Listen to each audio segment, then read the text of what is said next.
दूसरे विश्व युद्ध में पराजित पक्ष के 3 बड़े नेता थे। जर्मनी का तानाशाह एडोल्फ हिटलर, इटली का फांसीवादी नेता बेनिटो मुसोलिनी और जापान के सम्राट हिरोहितो। ये तीनों युद्ध अपराध के दोषी थे। सरेंडर के बाद इनका फांसी पर चढ़ाया जाना तय था, लेकिन नियति के पन्ने में कुछ और ही कहानी लिखी रखी थी।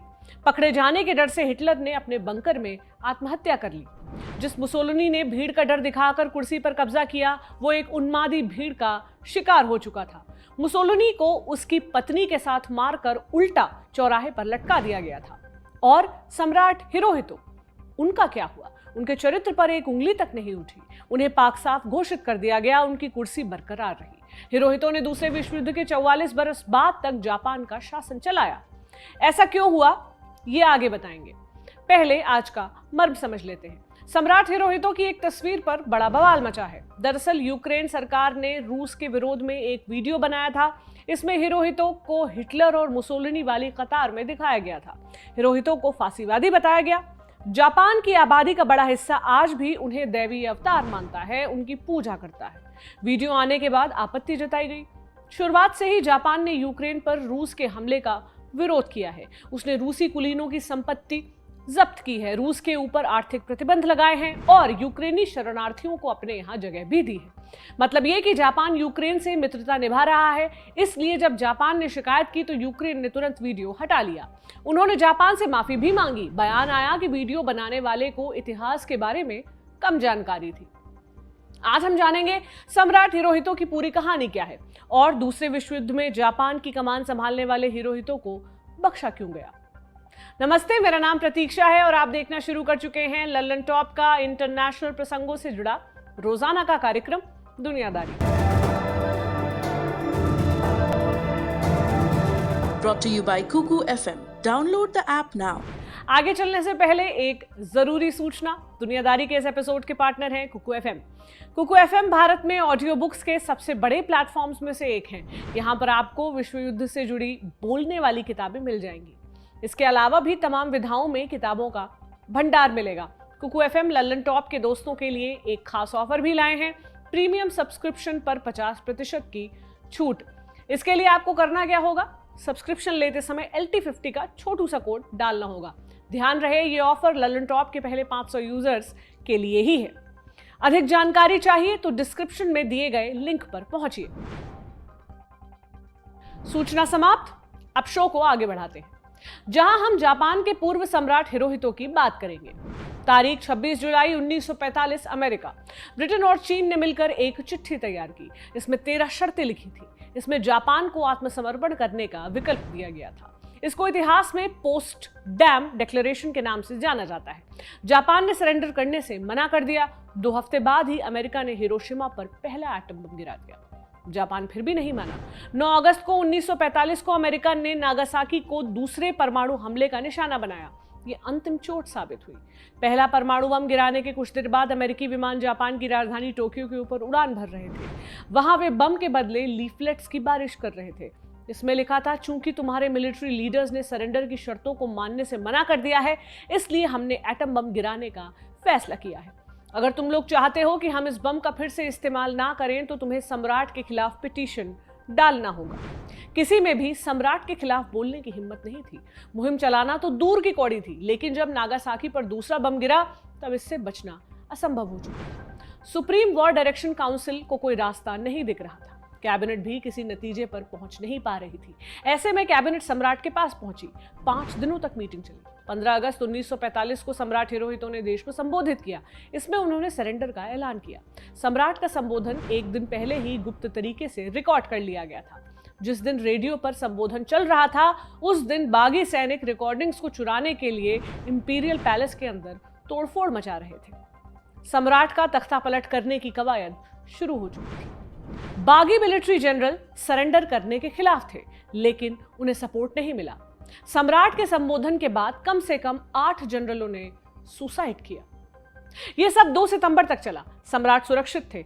2 सितंबर 1945 को यूएसएस मिसौरी पर जापान ने सरेंडर के कागजात पर दस्तखत कर दिए। इसके बाद मित्र सेनाओं ने supreme commander general Douglas MacArthur Japan के सम्राट बन चुके थे।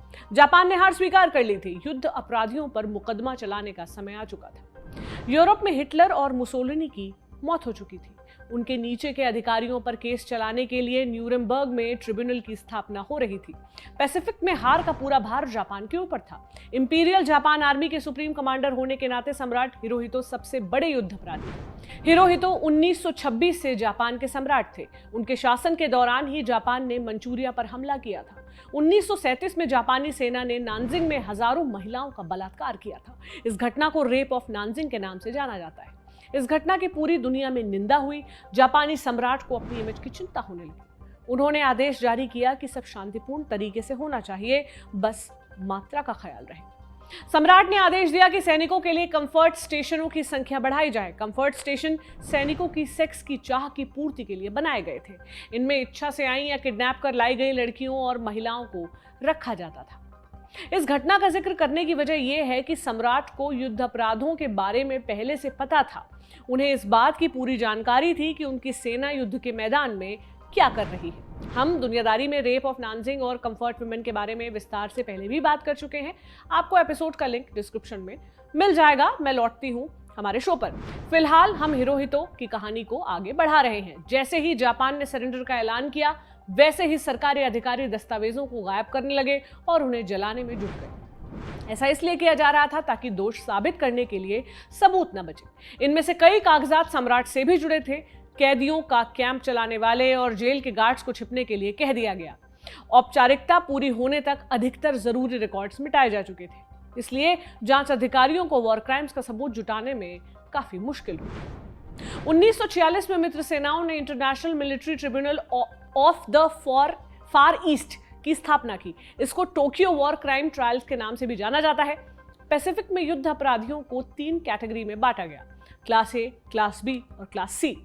क्लास ए में जापान के टॉप नेताओं को रखा गया था। इसमें पर्ल हार्बर पर हमले का आदेश देने वाले हिदेकी तोजो भी थे। तोजो 1944 तक जापान के प्रधानमंत्री रहे। 1944 में इस्तीफे के बाद तोजो टोक्यो के पास शांत जिंदगी बिता रहे थे। जापान के सरेंडर के बाद अमेरिकी सैनिकों ने उन्हें गिरफ्तार कर लिया। क्लास ए में सैकड़ों लोगों का नाम था। इनमें से सिर्फ 25 को कटघरे में खड़ा किया जा सका, 7 को फांसी दी गई और बाकी 18 को कैद हुई। क्लास बी और सी में 3 लाख से अधिक लोगों पर आरोप तय किए गए। इनमें इंपीरियल आर्मी के छोटे मोटे अधिकारी और सिक्योरिटी गार्ड्स थे। इनमें से लगभग 5,500 पर मुकदमा चला। 920 को फांसी पर चढ़ाया गया और 3100 को जेल भेजा गया। ये पूरा प्रोसेस 1946 से 48 तक चला। जांच अधिकारियों को काम करने में खासी मुश्किल आ रही थी। उनके पास सीमित संसाधन थे। आपराधिक रिकॉर्ड्स ना के बराबर बचे हुए थे। जांचकर्ता सबूत जुटाने या संदिग्धों को पकड़ने के लिए स्थानीय अधिकारियों पर निर्भर थे। उन्हें ठीक से सहयोग नहीं मिलता था। उधर सोवियत संघ और अमेरिका के बीच कोल्ड वॉर की गर्माहट भी बढ़ने लगी थी। अमेरिका के राष्ट्रपति हैरी एस ट्रूमन कम्युनिज्म का प्रचार प्रसार रोकने के लिए हर संभव कदम उठाने को तैयार थे। उन्हें डर था कि जापान सोवियत संघ के पाले में ना चला जाए। इसलिए अमेरिका ने दिसंबर 1948 के बाद जापानी युद्ध अपराधियों पर मुकदमे को आगे बढ़ाने की योजना रोक दी। बहुत से वॉर क्रिमिनल्स को रिहा कर दिया गया। उनमें से कई बाद में राजनीति और ब्यूरोक्रेसी के शीर्ष तक पहुंचे। उन लोगों में से एक नोबुसुके किशिबे थे। वे 1957 में जापान के प्रधानमंत्री बनने में कामयाब रहे। फिर आया साल 1952 का। विदेश मंत्री जॉन फॉस्टर डलास ने जापान के साथ एक शांति समझौते की नींव रखी। इसके तहत हर एक जापानी युद्ध अपराधी को क्षमादान दे दिया गया। अमेरिका ने ऐसे लोगों को संसद पहुंचने और सरकारी नौकरी करने की इजाजत भी दी। अमेरिका ने हजारों युद्ध अपराधियों को उनके पाप से बरी कर दिया था। यह चौंकाने वाला था। हालांकि इसके पीछे राजनीतिक मजबूरियां थी। सबसे अधिक चौंकाने वाला तथ्य यह था कि सम्राट हिरोहितो के चैप्टर को चुपचाप साइडलाइन कर दिया गया था। उन्हें अदृश्य मान लिया गया था। जबकि हिरोहितो इंपीरियल आर्मी के कमांडर इन चीफ थे। उनके पैलेस के अंदर इंपीरियल जनरल हेडक्वार्टर था। इस बात के पुख्ता सबूत हैं कि हिरोहितो जापानी सेना की यथास्थिति की पूरी जानकारी लेते थे और योजना भी बनाते थे। अमेरिका को इन सब की पूरी जानकारी थी, फिर भी हिरोहितो को सजा क्यों नहीं हुई? जापान के सरेंडर के बाद ऑस्ट्रेलिया सरकार हिरोहितो पर मुकदमा चलाना चाहती थी, लेकिन जनरल मैकार्थर इसके खिलाफ थे। जापान में सम्राट को देवता का अवतार माना जाता है। मैकार्थर का मानना था कि अगर हिरोहितो को सजा दी गई तो विद्रोह शुरू हो सकता है। उससे निपटना खासा मुश्किल भी हो सकता है। इसके बजाय अगर सम्राट को माफ कर दिया गया तो पूरा देश अमेरिका के इशारों पर चलेगा। राष्ट्रपति ट्रूमन ने मैकार्थर की बात मान ली। हिरोहितो को ट्रायल से दूर रखा गया। यही कारण है कि जापान की बड़ी आबादी हिरोहितो को निर्दोष मानती है। एक धारणा यह भी चलती है कि इंपीरियल आर्मी ने सम्राट के साथ धोखा किया था, उन्हें अंधेरे में रखा गया था। हिरोहितो ने 1989 तक जापान पर शासन किया। उन्होंने कभी भी अपने किए के लिए माफी नहीं मांगी, उन्हें कभी सफाई देने के लिए मजबूर नहीं किया गया और ना ही हिरोहितो को आत्मग्लानि हुई। बस वो कभी कभार इसको लेकर बयान देते रहे। मसलन, मैं जापान को युद्ध में जाने से नहीं रोक सकता था, या जब मैं युद्ध के पीड़ितों और उनके परिवारों के बारे में सोचता हूं तो मुझे उसकी तासीर महसूस होती है, मेरा दिल दुख से भर जाता है। हिरोहितो दोषी थे या नहीं, इस सवाल का सटीक जवाब तभी मिल पाता अगर उनके ऊपर मुकदमा चलता, गवाह पेश होते, फिर जज कोई फैसला सुनाते। अमेरिका ने इस संभावना को पूरी तरह से नकार दिया। इसी वजह से जापानी लोगों के लिए सम्राट हिरोहितो की छवि बेदाग है। इसी के बरक्स एक तथ्य सामने आता है। जैसा कि हिदेकी तोजो ने वॉर क्राइम्स ट्रायल के दौरान कहा था, जापान में ऐसा कोई नहीं था जो सम्राट की इच्छा के बिना कोई भी काम करे। एक तथ्य और है, जब सरेंडर की शर्तों पर कैबिनेट और वॉर काउंसिल बटी हुई थी तब सब सम्राट की तरफ ही मुड़े थे। उन्हीं के आदेश के बाद जापान ने सरेंडर करने का फैसला किया था। तथ्य और हकीकत की यह बहस लंबी खिंच सकती है। हिरोहितो अगर मुकदमे का सामना करते तो घोषित तौर पर युद्ध अपराधी हो सकते थे। चूंकि वो इससे बच गए, इसलिए उनकी स्थिति पर संशय बना हुआ है। औपचारिकता का फेर क्या से क्या करवा देता है। ये था हमारा बड़ी खबर सेगमेंट। अब बारी सुर्खियों की। पहली सुर्खी रूस यूक्रेन युद्ध से जुड़ी है। आज युद्ध का 63वां दिन है। अपडेट्स जान लेते हैं। रूस ने पोलैंड और बुल्गारिया को दी जा रही नेचुरल गैस की सप्लाई रोक दी है। रूस ने कहा कि उनसे गैस खरीदने के लिए उनकी मुद्रा रूबल में भुगतान करना होगा। पोलैंड और बुल्गारिया ने इससे इनकार कर दिया था। अब रूस ने सप्लाई बंद करने का फैसला किया है। लड़ाई से पहले तक 60% गैस का भुगतान यूरो और बाकी डॉलर में किया जाता था। अगली अपडेट जर्मनी की मदद से जुड़ी हुई है। जर्मनी ने यूक्रेन को हेवी वेपनरी की मदद देने पर रजामंदी दे दी है। वो यूक्रेन को एंटी एयरक्राफ्ट टैंक देने जा रहा है। युद्ध शुरू होने से पहले जर्मनी ने 5000 हेलमेट्स की मदद भेजी थी। इसको लेकर जर्मनी की खूब आलोचना भी हुई थी। दूसरी सुर्खी सिंगापुर से है। सिंगापुर ने मानसिक रूप से बीमार मलेशियाई नागरिक नागेंद्रन धर्मालिंगम को फांसी पर चढ़ा दिया है। उसके मृत शरीर को मलेशिया भेजा जाएगा, वहीं उसका अंतिम संस्कार होगा। नागेंद्रन को ड्रग्स की तस्करी के मामले में दोषी पाया गया था। उसे 42.7 ग्राम हेरोइन के साथ पकड़ा गया था। नागेंद्रन की मां ने सजा के खिलाफ अंतिम समय पर अपील भी की थी, लेकिन अदालत ने इसे खारिज कर दिया। 25 अप्रैल को सैकड़ों की संख्या में लोग डेथ पेनल्टी के खिलाफ प्रोटेस्ट के लिए जमा हुए थे। इससे पहले मलेशिया सरकार और यूरोपियन यूनियन समेत कई मानवाधिकार संगठनों और सेलिब्रिटीज ने नागेंद्रन को माफ करने की गुजारिश की थी, लेकिन सिंगापुर ने अपना फैसला नहीं बदला। सिंगापुर में ड्रग्स से जुड़े मामलों में मौत की सजा का प्रावधान है। सरकार मानती है कि इससे ड्रग्स से जुड़े अपराधों में कमी आई है। आज की तीसरी और अंतिम सुर्खी म्यांमार से है। म्यांमार की एक अदालत ने पूर्व स्टेट काउंसलर आंग सान सूची को भ्रष्टाचार के एक मामले में 5 बरस कैद की सजा सुनाई है। अदालत ने पाया कि सूची ने लगभग 12 किलो सोना और 4 करोड़ रुपए घूस के तौर पर लिए। सूची ने इन आरोपों से इनकार किया है। उन्हें एक और मामले में 6 बरस की सजा सुनाई जा चुकी है। अब भी उनके ऊपर कई और मुकदमे चल रहे हैं। अगर सब में दोष साबित हुआ तो उन्हें लगभग 200 बरस की जेल हो सकती है। सूची फरवरी 2021 से पहले तक म्यांमार में सरकार चला रही थी।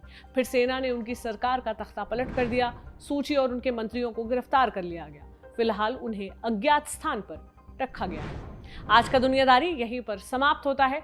कल आपसे फिर मुलाकात होगी। इसी उम्मीद के साथ विदा लेती हूँ। शुक्रिया। शुभ रात्रि।